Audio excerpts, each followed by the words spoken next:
Welcome to the Red Heart Soirée. Live from our studio in Northeast Minneapolis, here are our hosts, Jennifer Mayerly and Mike Augustinak.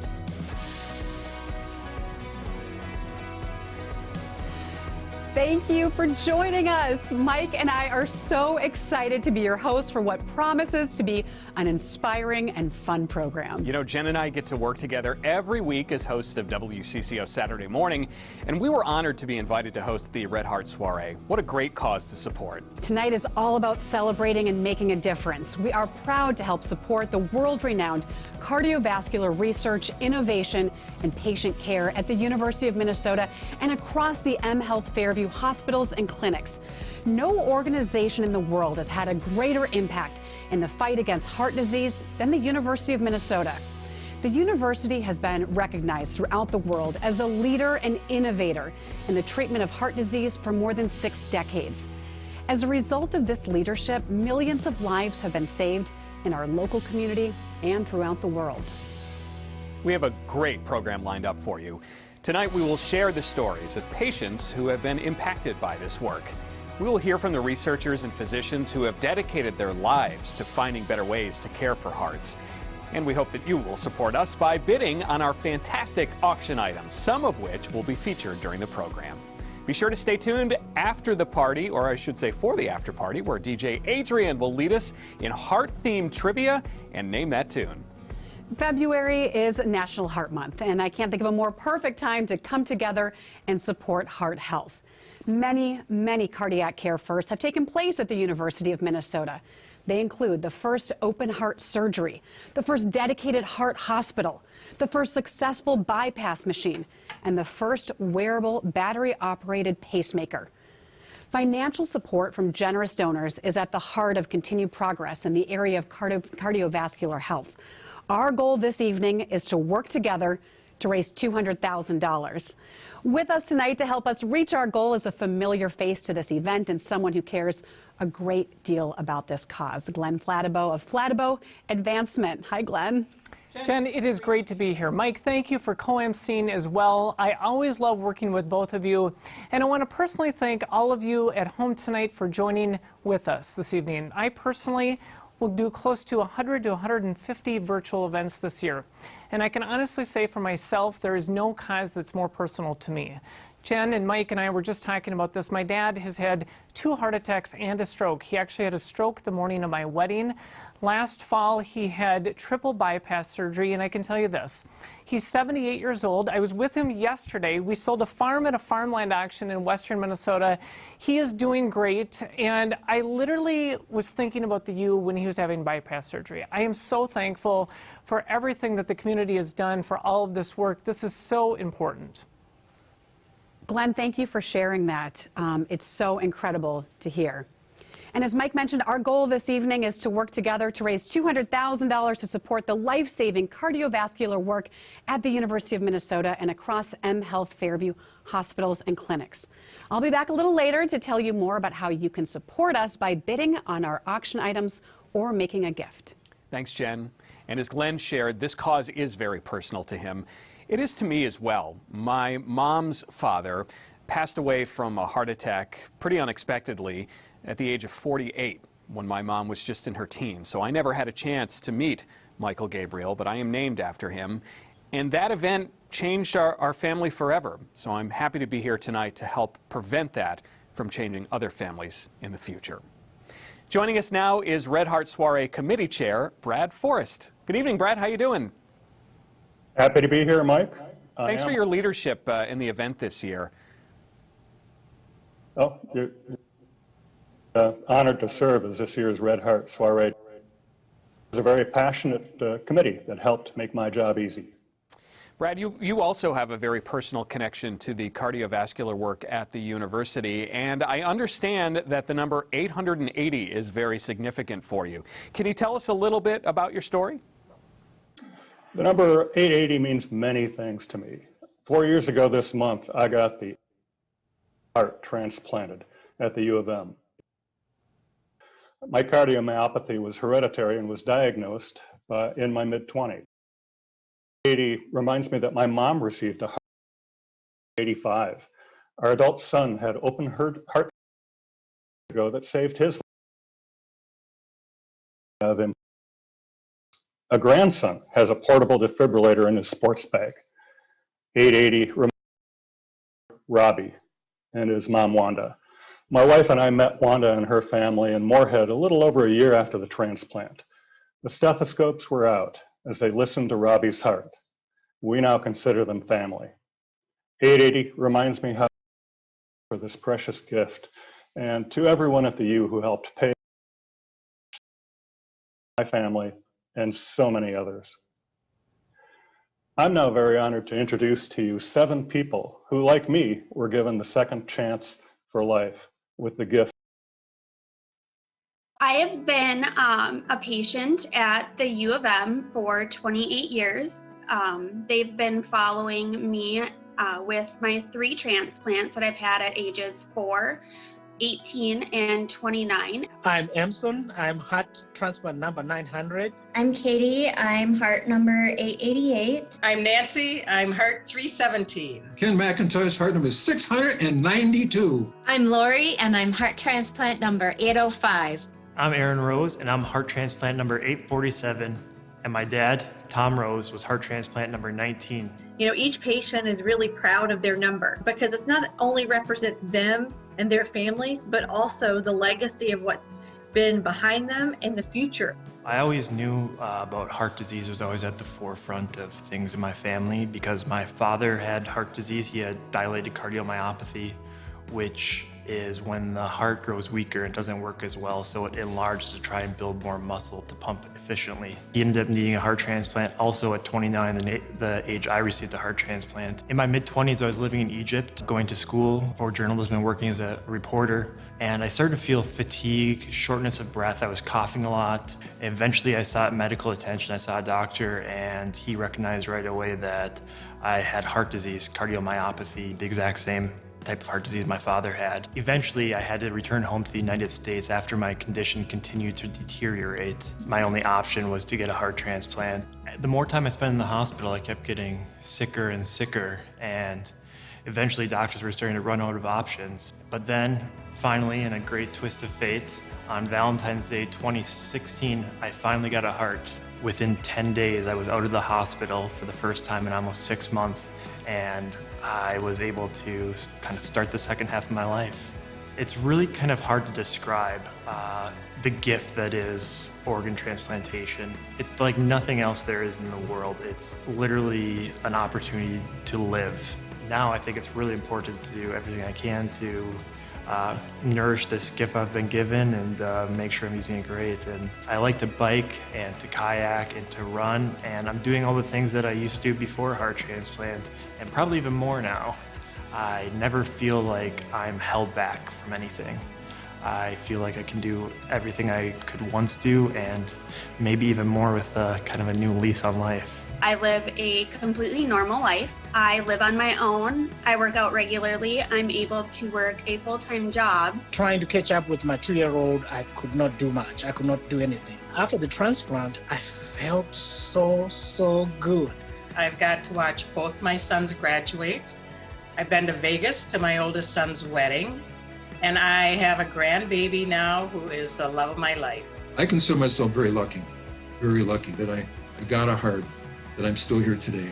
Since that time, I have 2 new granddaughters. You know, I wouldn't have been around for them. After receiving my new heart, I was filled with so much gratitude and thankfulness. I spent so much more time with my family and my nieces. Just the opportunity to have a second chance meant so much to me. I appreciate every day that the U has given me.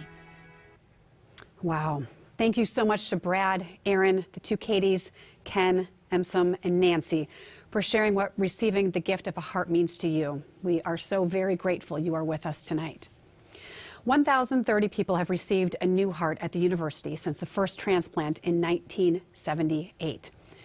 And as we've talked about tonight, this is personal for Glenn and for Mike and for me. It was about 20 years ago when my dad was in his early 50s that he was at work in downtown Minneapolis and his hands started to tingle. It was a heart attack. He originally had a stent and about 6 months later had open heart surgery. And I am so grateful for the groundbreaking research and work that the University of Minnesota has done to make this possible for my dad to live. It's, their impact goes so far beyond the people who that we're talking about tonight. It touches so many of us in so many different ways. And I just thank you for being here with us for a night that really is so meaningful to all of us. We want to take a moment to recognize our very generous sponsors. Thank you to our Platinum Heart sponsors for their leadership and support. Robert K. Eddy, the Lily High Family Charitable Foundation, and we are grateful to our gold sponsors, Boston Scientific. We also appreciate the support of our Bronze Heart sponsors, Assist, the Cardiovascular Service Line, CareDx, Carlson Caspers, Schwegman Lundberg Wussner, and Zoll. And thank you to our Heart Month partners recognized on this slide. Thank you to all of our sponsors and generous donors for supporting this life-saving work. Glenn, tell everyone at home tonight how they too can support us. That's right, Mike. You can donate at any time tonight, and it's super easy to do. You can also make a difference by bidding high and bidding often on our 37 auction items. And by the way, Jen and Mike, the bidding in the last 5 minutes has been super robust on all of those items. So thank you. Every time you bid tonight, you're helping us get closer to our goal. And again, thank you to all of the businesses and the individuals who've donated to the auction. To make a donation or to bid on the auction, simply click on Auction and Donations at the top of your screen. The best way to ensure that you don't miss a minute of our program is to continue watching the program from one device, such as your computer, and then bid on the auction or make a donation from another device, such as your phone. Again, we are so grateful to everyone who's already made a financial donation to help us get to our goal. And by the way, Jen and Mike, listen to this. We are now at $168,000. I'm looking at the meter right now. Our goal is to get to $200,000 or perhaps even get to $225,000. I think we're going to hit the stretch goal tonight. We are inching closer, and it's my pleasure to announce a very exciting announcement. Literally, this happened this week. 3 cardiovascular doctors have made a collective matching gift of $30,000 because they're so passionate about this work and they want to inspire others to give tonight. That means whatever amount that you're able to give tonight during our program and right after, the impact will be doubled. I want to thank the 3 physicians who've done this. Dr. Sam Dudley. Dr. Dudley, number one, I miss seeing you tonight. I'm so appreciative for your leadership and your support. Thank you for your gift. A huge thank you to Dr. Rose Kelly for her gift tonight of $10,000. And a huge thank you to Dr. Ganesh Ravindran for his $10,000. So all 3 gifts together are a $30,000 match. So they're going to match it dollar for dollar up to $30,000. And again, you have until 9 p.m. tonight to bid on our exciting lineup of auction items, including our 6 featured items. We're going to hit some of these highlights right now. Jen, let's do this. Let's talk about some of these signature auction items. They're great items tonight. Glenn, this is exciting. Dr. Christina Finola has generously donated a 4-night stay for up to 4 guests at her condo in Tofte, Minnesota.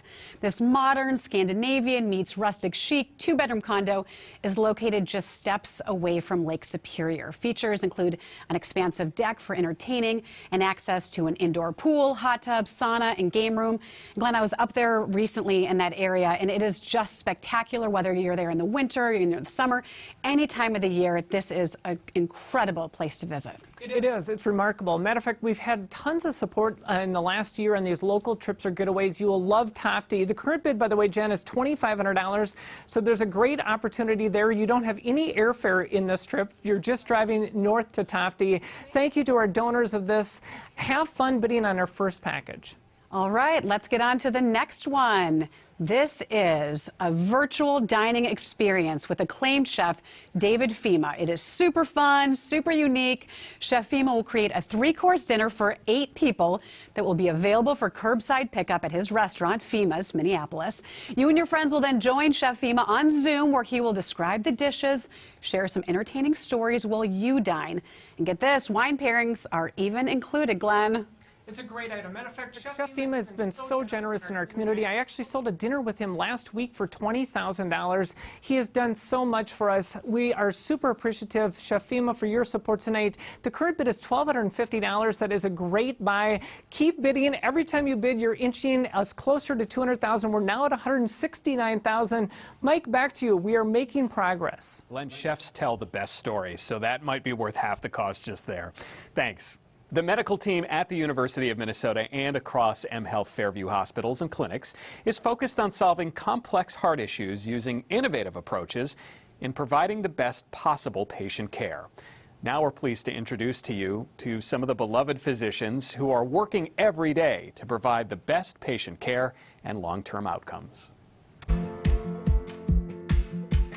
wanted to thank you for joining us and for helping us be a world-class cardiology program that is focused on innovation for the future. Here at the university, we have all of the infrastructure necessary to take an idea from proof of concept to application in man. This began in 1951 with C. Walt Lillehei, who's considered the father of open heart surgery, when he and his colleagues did the very first open heart surgery at the University of Minnesota. He wanted to go to the next level and to get patients better. So we still continue that motto at the university. We have very strong teams in pulmonary hypertension. We do the largest number of transplants in the state. We have an incredibly collaborative approach. It's a culture of putting the patient first.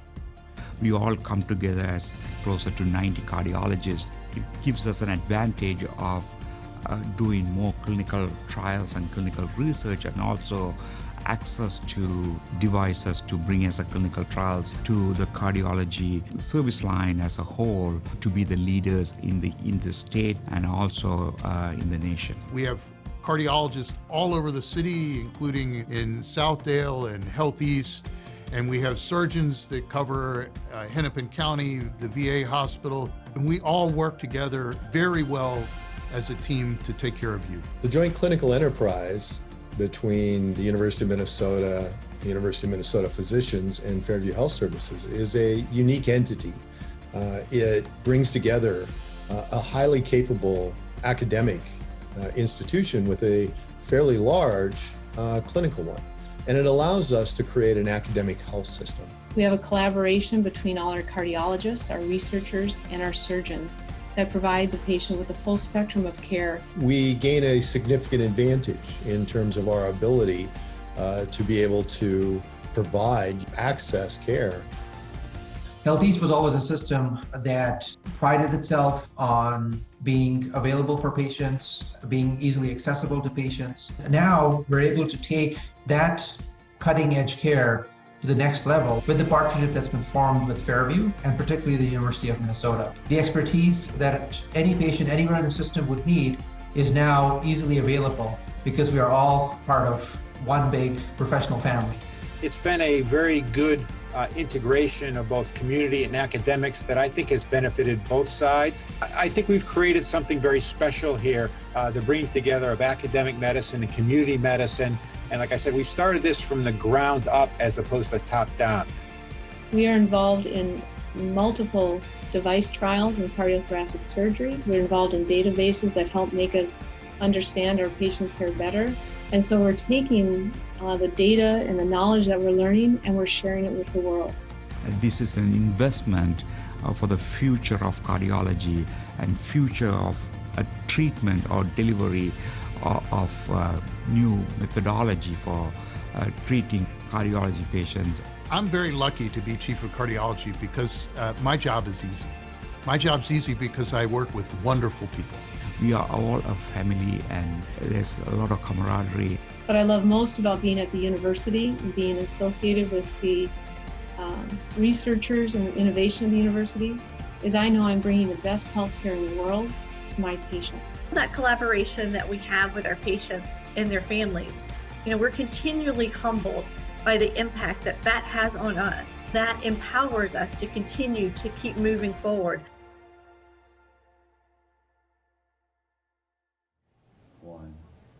We are so fortunate to have the best in cardiovascular care and innovation right here in Minnesota.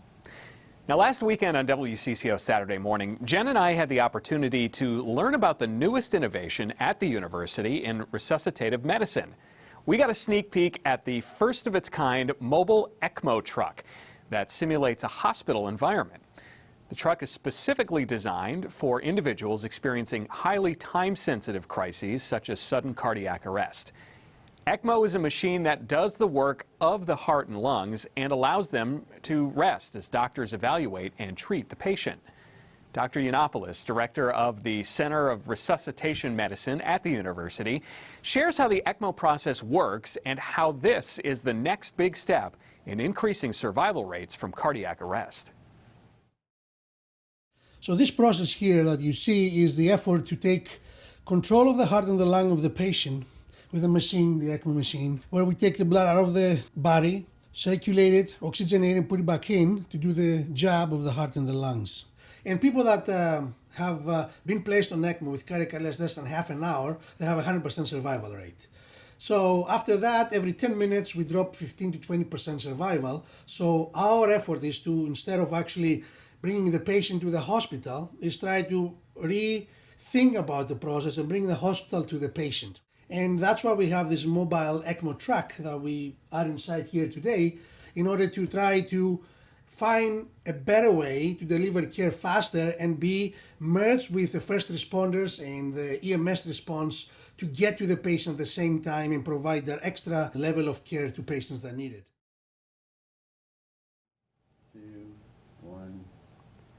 The long-term goal is to build more of these mobile trucks to be placed around the state to respond to 911 calls along with other emergency response vehicles, ultimately saving more lives. The mobile ECMO truck was funded by the Leona M. and Harry B. Helmsley Charitable Trust and donations from many industry and private donors. The ECMO mobile truck is just one of the many examples of the ways in which the University of Minnesota, the University and mHealth Fairview Heart Team is at the forefront of saving lives and continuing the fight against heart disease. And you can get an exclusive personalized tour of this state-of-the-art truck by bidding on the ECMO experience in our auction. This is so cool. This experience is for 4 people and will be hosted by the Minnesota Resuscitation Consortium. Speaking of auction, Glenn, tell us what else people can bid on. Jen, the auction is going well. People are bidding right now. Thank you, everyone, for all of your support. I love this next item. This is a big deal. The donor of this item is Steve Lundberg. Steve is a high school friend and business partner of Red Heart Soiree's committee member, Brad Forrest. It's a remarkable gift. This is a 5-night stay in Steve's stunning property in Jackson Hole, Wyoming. This place has magnificent views of the Grand Tetons. The home is 5,000 square feet. It's a vacation home with 4 bedrooms, each with its own bath, plus a guest house and 2 bedrooms. It's a remarkable property. And check out this, the master suite. You can use this winter, spring, summer, or fall. The vacation destination is great any time of the year. My friends, I'm not kidding you. This is a remarkable property. Depending on when you use this, the value of this is $16,000. It's a very rare item to get here in Minnesota. I love this item. The current bid is $7,000.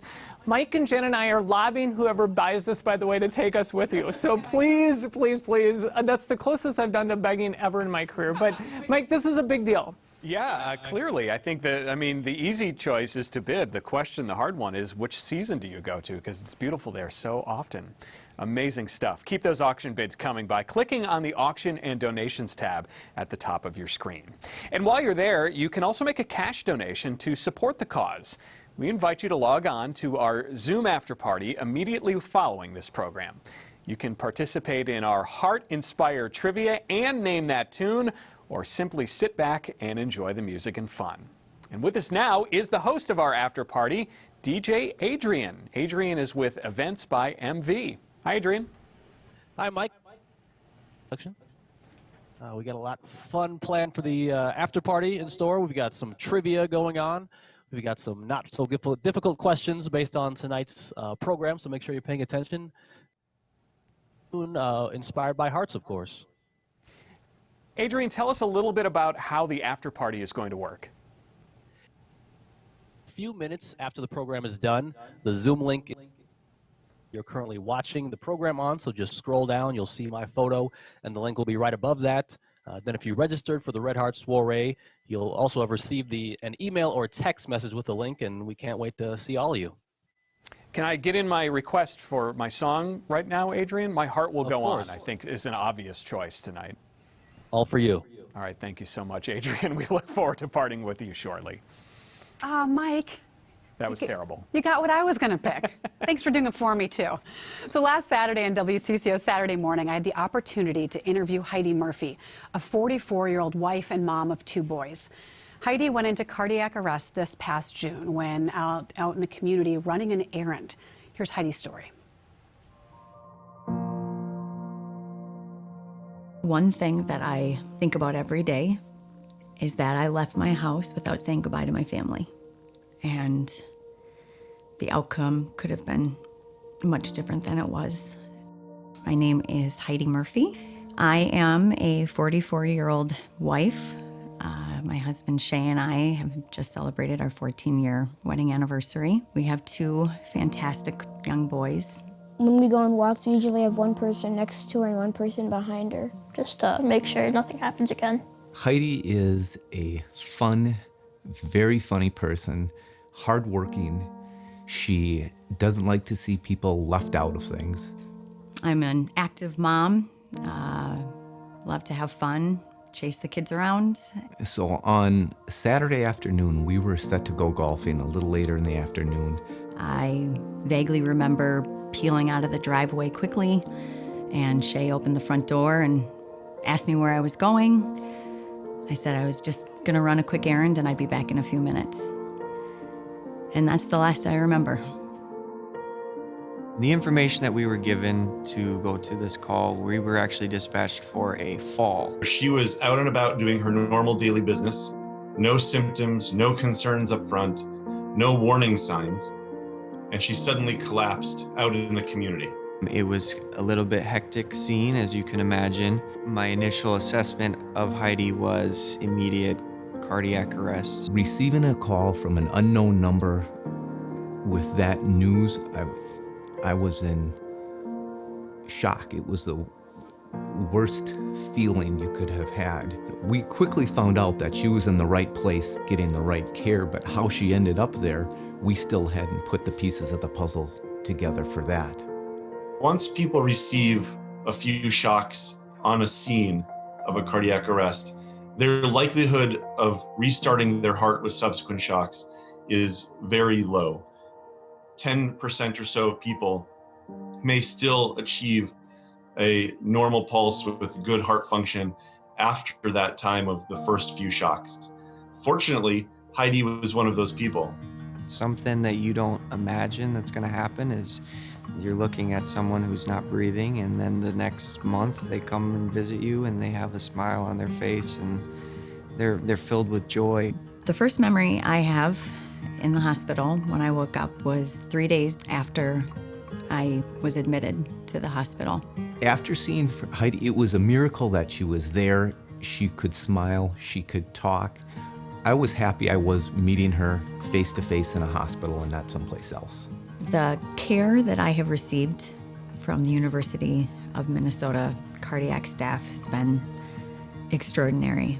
They have helped me along every single step of my journey. What they're doing at the U, especially with the ECMO team, is they're setting that criteria, and they're not only having the impact on these patients right here in Minnesota, but they're setting the groundwork for the nation and possibly globally.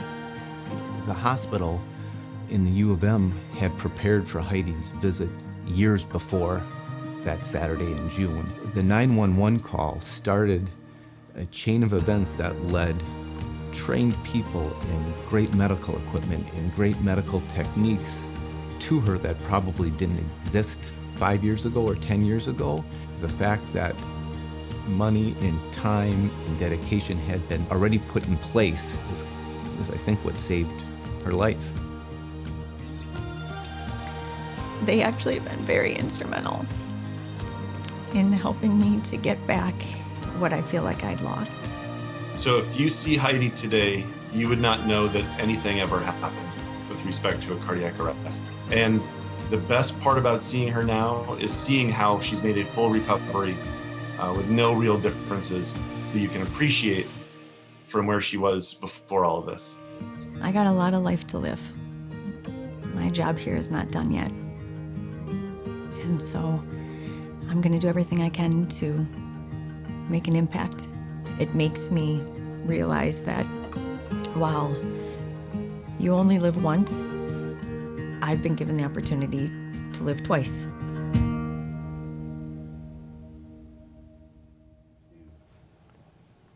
Thank you so much, Heidi, for sharing your story with us. It's a great story to tell, and we're so glad you're with us. And thank you to your husband, Shay, and sons, Shay and Griffin, as well, for participating. We know the four of you are watching from home tonight, so hello. Thanks for joining us. We've seen tonight how important the University of Minnesota and mHealth Fairview's innovations in patient care are in saving lives. Each and every day, the team is working to discover new procedures and technology like the ECMO mobile truck to save more lives and improve the outcomes for heart patients like Heidi, Brad, Aaron, and others you've met tonight. That's right, Mike. By donating this evening, you're investing in the best cardiovascular research, innovation, and patient care. Thank you to everyone for all that you've done and everyone that's contributed so far. I just looked at the meter, by the way. We're at $181,240. We are inching closer to getting to $200,000, or perhaps even getting to our stretch goal tonight of $225,000. We can do this as a community together. And as I shared earlier, 3 doctors have come forward with a matching gift, and they will double the impact of all of your gifts tonight when you're donating from home.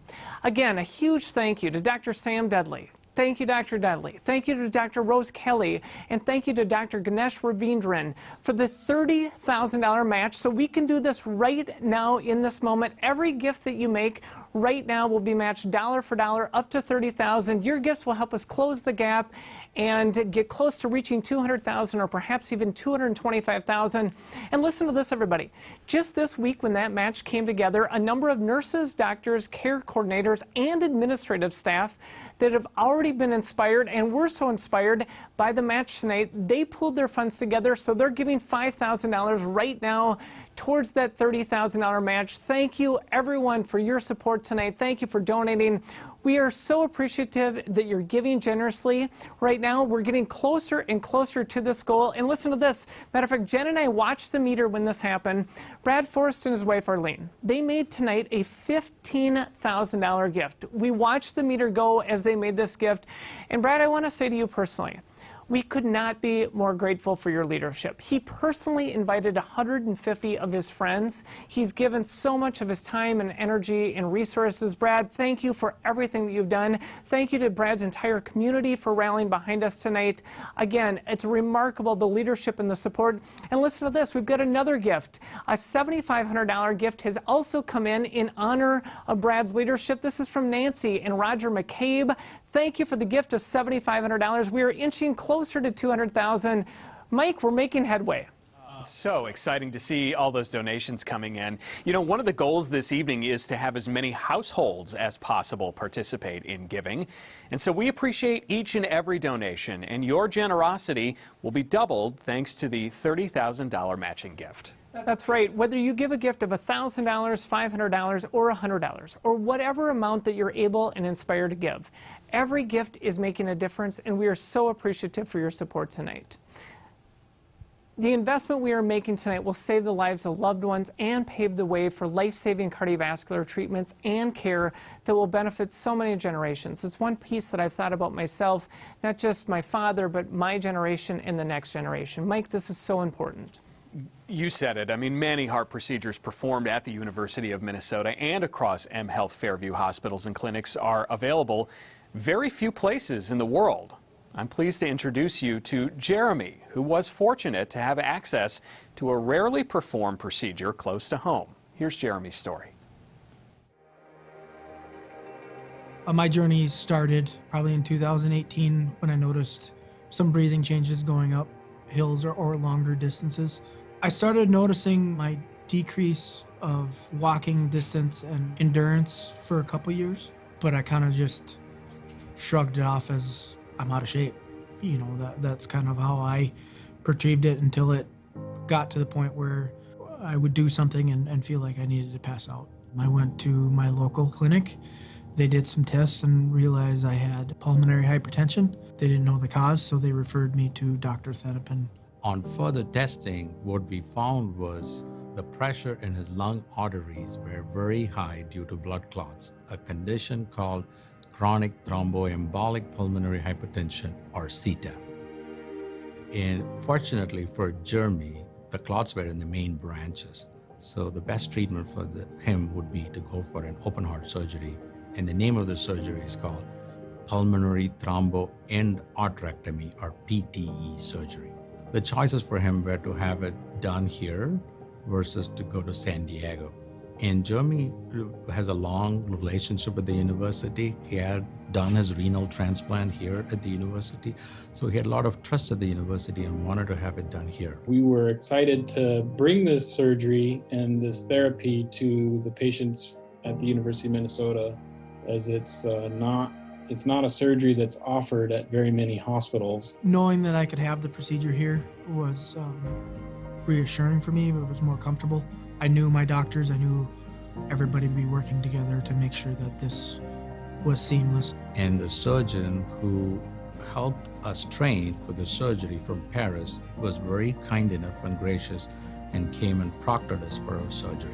This was an opportunity for us to continue to provide excellent care at the University of Minnesota without having to subject our patients to increased financial and family burdens. I was still on oxygen after the surgery, but I noticed right away that I could go up a flight of stairs and not be winded on limited amount of oxygen. The surgery went really well. Jeremy did phenomenal. He was out of the ICU in 3 days. He was discharged from the hospital within 7 to 10 days. I'm starting to run on a treadmill at least 1 to 2 miles 5 times a week. I go ice fishing with my son, and I feel like I did when I was younger. When Dr. Thenepin had told me that Jeremy was back at work landscaping, a work of labor, and off oxygen, that's what really made this team feel successful. From the first time I met Dr. Thenepin to where I'm at now, it's a night and day difference.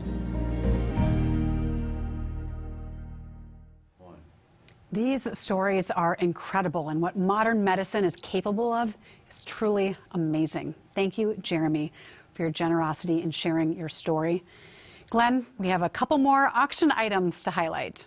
We do, and this next one sounds especially exciting. Matter of fact, I think the value is $100,000 because of this being a winter night. So Jennifer, tell us about the next package. Okay, here we go. Dr. Alan Berger has been so wonderful to donate a 7-night stay at his luxury 2-bedroom condo in Cabo San Lucas, Mexico. Get this, the condo is located in the most exclusive neighborhood in Cabo. You'll enjoy incredible views, a gourmet kitchen, a large balcony overlooking the Sea of Cortez. The large infinity pool and jacuzzi are just steps from the front door, and you'll have access to tennis courts and an exclusive beach. Gosh, it looks pretty enticing right now, Glenn. Oh my gosh, it's a remarkable gift. And by the way, this is a good buy right now. The current bid is $2,250, so $2,250. Anyone who buys this less than $3,500 or $4,000, it's a great opportunity. Thank you for the donation. You're going to love the trip. And Jen, I can't wait for you to share the details of what the university's chief of cardiology has donated to the auction. This is a great trip. Here is another great one. The Big Apple awaits you for a 3-night stay in Dr. Dudley's Manhattan condo that is walking distance to Times Square. This quintessential NYC condo of 800 square feet has 1 bedroom, galley kitchen, and a combined living and dining room. You'll enjoy city views from the rooftop area. Located on Park Avenue, this is the perfect spot for your New York City getaway. Again, a huge thank you to Dr. Dudley for all that you've done tonight. Remarkable opportunity. We're having a great night. Again, the auction remains open till 9 p.m. You can bid until 9 p.m. You can donate at any time. And please invite your friends and family to join us in helping us reach our goal. We're at $185,000. We're getting closer to the $200,000 goal. Thank you, everyone, for all that you've done. Yes, we are getting closer. We invite you to keep bidding with us, to keep donating. Thank you so much for what you have done so far. This has been an inspiring night. I am honored and humbled to have been part of the storytelling and the fundraising. And we are already planning ahead for next year's Red Heart Soirée. Be sure to mark your calendar for Saturday, February 12th. We hope to see you in person that time too. But thank you all for joining us tonight, no matter where you're watching us from, and doing what you can to make a difference. And don't forget, in a few minutes, be sure to log on to the after party. To close out our program, here's a thank you from heart patients and their families. Thank you from all of us. Good night. At the University of Minnesota, I received nothing but world-class care. Every time I go in the hospital, they smile at me and say, "How are you doing? It's good to see you. You look really good." A lot of the staff became just like family members. The nurses there, they couldn't have been They couldn't have been better. I mean, they just took care of you. I had so many visits to the U. I had started to call it my second address, my second home. I thank you is so empty, but you saved my life to be with my family many more days. I'm extremely happy with the care that Dad received. Without that care, we wouldn't have him here today to learn a lot more stories that we hadn't already asked. My care here at the University of Minnesota is top-notch. I had a handful of nurses that really pushed me and motivated me and, would just sit down and take time out of their day to help. Well, the care I received at Southdale was just outstanding. People in the medical field, nursing field, those support fields that we as people need and many times take for granted. That's something that once when you've gone through major surgery like this, you have a different perspective of how important those people are. I became a nurse because of the great care that I received at the U of M. I wanted to help people just as much as they've helped me. Whenever I go to the Rasmussen Clinic, it is seeing the same people all the time. And rarely do you hug your doctor or nurse, but I get hugs every time I go in because I've been there so much. I was determined from the day I got home from the hospital that I wanted to meet every single one of my perfectly placed angels and to look them in the eye and say thank you and make sure that they knew how grateful I was that they all played a role in saving my life. Thank you for saving our mom. Yeah, just a big thank you as much as we can for what they did. Something like this where it's a life or death situation really when you're put out an operation table and you're putting your life in the hands of skilled people like Dr. Bowler and Dr. Fanola. I think you really begin to appreciate what we have here in Minnesota, what we have here in the U.S. I got a second chance. I have another chance. And so it kind of made me look differently on how I view life now. It gave me a new quality of life and now quantity too. And I can't thank people enough that are responsible for it.